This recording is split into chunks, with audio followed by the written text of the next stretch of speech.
Welcome to Hustlin' Faith. This podcast is dedicated to helping women who want to analyze, apply, and amplify their God-given gifts.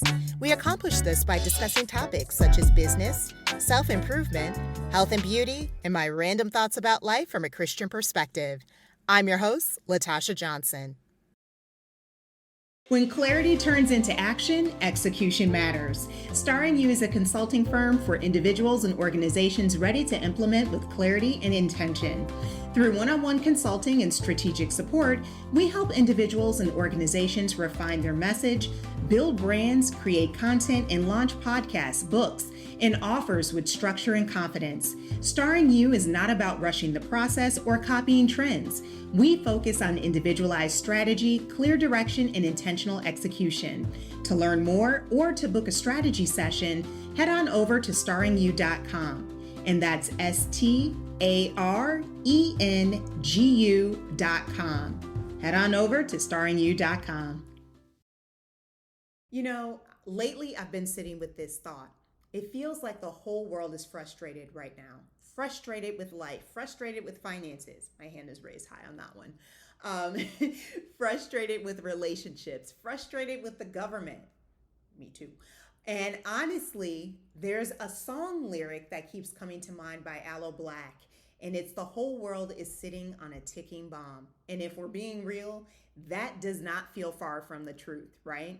Because when people are frustrated, they don't know how to handle it. That frustration turns into anger, confusion, burnout, and even hopelessness. And so today I want to talk about something very, very real, and it is how do we deal with frustration biblically? Not just emotionally, not just logically, but God's way. And so one of the things we need to do is to calm down before you react. This part is practical, not spiritual. Calm down. Because when you're frustrated, you can't think clearly and all you see is the problem. I need this to go away. I need out of this situation. I need this person gone, like yesterday, right? That's it. But frustration narrows your vision. And so I want you to think about what helps calm you down. So for me, it's exercising, it's stretching, reading the Bible, of course, quiet time with God, and even just stepping away, even if it's just for a moment. And yes, science even backs this up as well. So exercise really does improve your mood and clarity. But spiritually, man, it creates a space for God to speak, all of which will place you in a position to identify the source of your frustration, which leads me to my next point. You need to make sure that you identify the source of your frustration, because I know it seems simple, but most of us skip this step.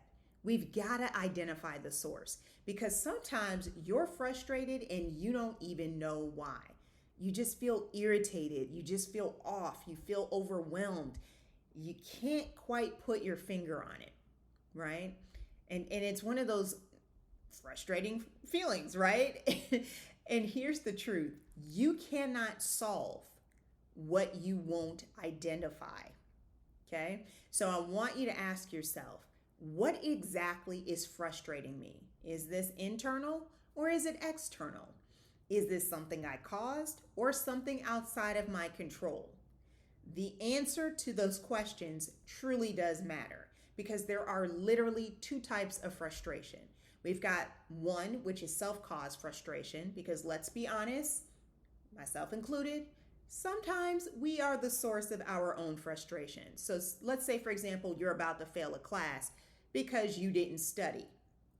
You're not frustrated with the teacher. You're frustrated with yourself, right? And here's the good news. If you caused it, you can fix it, because that frustration can actually be a signal to take responsibility and actually change, right? The next type of frustration is external frustration, okay? So it's when you experience circumstances beyond your control, like you lose a job, you face illness, doors close unexpectedly, and you didn't cause any of it. And that hits extremely different. I know. You feel powerless, but even then, God is still present in that situation. And so, once we've identified that source, I want you to know the next step is to take it to God first, okay? If you don't know why you're frustrated, go to God. Even if you do know why you're frustrated, still go to God. God is the answer, right? Because prayer does two different things. It centers you and it invites clarity into your mind. And so Philippians chapter 4, verses 6 through 7 essentially says, bring everything to God in prayer and his peace will guard your heart. And so let's talk about the hard part, okay? I'm going to say the quiet parts out loud, all right? Sometimes you pray and you hear nothing, and that is extremely frustrating. I get it. Let's be real. You're like, God, I've been praying. Where are you? And this is where many people give up, myself included. I've been there. But here's what I've learned.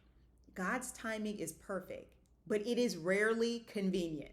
If it doesn't align with our timelines, and if you're anything like me, you wanted answers yesterday. So, prime example, I have literally been looking for a job for over a year now, and it sounds so crazy to even say that out loud. That just seems insane. Because I've never been in this position before. And yes, I could have used a breakthrough a long time ago, but I've also learned this. God doesn't waste seasons. Some things I understand now, some things are still unfolding, but clarity is coming.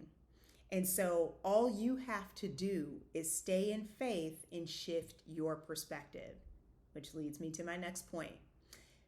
Once you calm down, you are going to start to see things very differently. You're going to go from having that pity party, why is this happening to me, to what is God trying to show me? And let me say this, okay? You do not fully understand the lesson until you're tested. You just don't. I hate to say it. And we all think that we understand patience until we're forced to wait. We think that we understand faith until we have no control, right? And so your life is bigger than what you think. I want you to really remember that. This is the part that really changed my perspective, because you are not living in a silo. You're just not, okay? Your life impacts other people even when you don't see it. So when I started this podcast, I honestly thought I was talking to myself. And in some ways I was, okay, because it was extremely therapeutic. But then the messages started coming in, the emails, the comments, and then I realized, wait a minute, people from all over the world are listening to this podcast. I was getting messages from South Africa, Nigeria, Australia, Indonesia. I mean, it was crazy. That one decision to show up, it is like fascinating to me how that one decision to show up has dramatically impacted my life as well as the lives of others. And so here's the truth. The enemy is going to try to convince you you're just one person, right? You don't matter. No one is listening, but that is a lie. Okay, let me tell you, that is a lie. Your life matters, your obedience matters, and your story may be the breakthrough that someone else is praying for. And so I want you to remember this, okay? Please remember this. I know when you're frustrated, it feels permanent, okay? Again, you're talking to someone who's been looking for a job for over a year, so trust me, I get it. But it's not, okay? Ecclesiastes chapter 3 verse 1 reminds us there is a season for everything. This frustration, remember that it has an expiration date. You just can't see it yet. Your frustration has purpose. And here's what I want to leave you with. Your frustration is not in vain. God is doing something in you and through you. And one day you're going to look back on the way that you handled this season, and you're going to realize that it helped you to grow in grace to become more like Christ. All right, so if you're feeling frustrated right now, which I'm assuming you are because otherwise you probably wouldn't have clicked on this video, right? So I want you to do the following. 1, take it to God in prayer. 2, identify the source. 3, be patient and give God time to work. And most importantly, please do not allow your frustration to pull you away from God. Let it push you toward Him.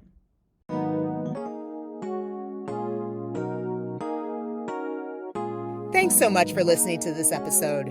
If you enjoy listening to Hustle and Faith and would like to support the show, please consider sharing it with your friends, rate or leave a review, donate, or make a purchase at our shop starring You Crew. Remember, if you're everything to everyone, you risk being no one. You never know who you will inspire. See you in the next episode.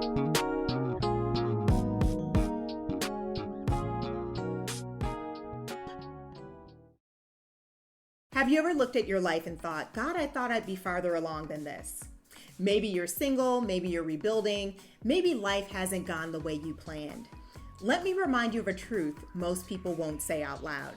Your life does not start when a relationship begins, your purpose doesn't wait on a ring, and your calling doesn't need permission from anyone but God. And that's exactly why I wrote How to Live an Extraordinary Life with or Without Mr. Right. This isn't another book telling you to sit still and wait. It's a roadmap for becoming the woman God created you to be.